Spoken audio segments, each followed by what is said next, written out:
Hello every one, praise God. നമുക്കിന്ന് വിശുദ്ധ അന്തോണീസിനെ കുറിച്ച് കൗതുകം നിറഞ്ഞൊരു കാര്യം അറിയാം.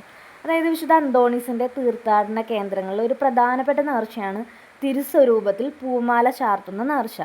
അപ്പോൾ എങ്ങനെയാണ് നമ്മുടെ പുണ്യാളന് പൂമാല അർപ്പണം ഒരു പ്രിയപ്പെട്ട ഒരു നേർച്ചയായിട്ട് മാറിയതെന്ന് നമുക്ക് നോക്കാം.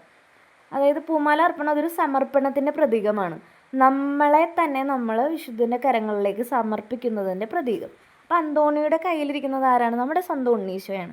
നാം നമ്മെ തന്നെ ആ കരങ്ങളിലേക്ക് സമർപ്പിക്കുമ്പോൾ നമ്മുടെ പുണ്യാളൻ ഉണ്ണീശോയെ താഴെ ഇറക്കി നമ്മെ നെഞ്ചോട് ചേർത്ത് പിടിക്കുന്ന പറയുന്നത്. അപ്പോൾ ഉണ്ണീശോയ്ക്ക് ഇഷ്ടം അന്തോണീസ് പുണ്യാളൻ്റെ കയ്യിലിരിക്കാനാണ്. അപ്പോൾ അതിന് നമ്മളെ താഴെ ഇറക്കേണ്ടത് ഉണ്ടല്ലോ.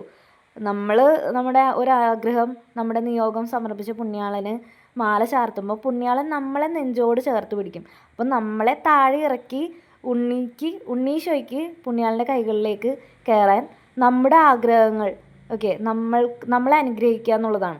അപ്പോൾ അതിന് നമ്മളെ താഴെ ഇറക്കേണ്ടതുണ്ട്. ആകയാൽ നമ്മുടെ അന്തോണിയുടെ കയ്യിലിരിക്കുന്ന അന്തോണീസിൻ്റെ ചെവിയിൽ നമ്മുടെ പുണ്യാളൻ്റെ ചെവിയിൽ നമ്മൾ മന്ത്രിക്കുന്ന കാര്യങ്ങൾ ഉണ്ണീശോ പെട്ടെന്ന് സഫലമാക്കുന്നു. അപ്പോൾ അനുഗ്രഹം കിട്ടിയ നമ്മൾ എന്ത് ചെയ്യും? ഉണ്ണിയുടെ കയ്യിൽ നിന്നും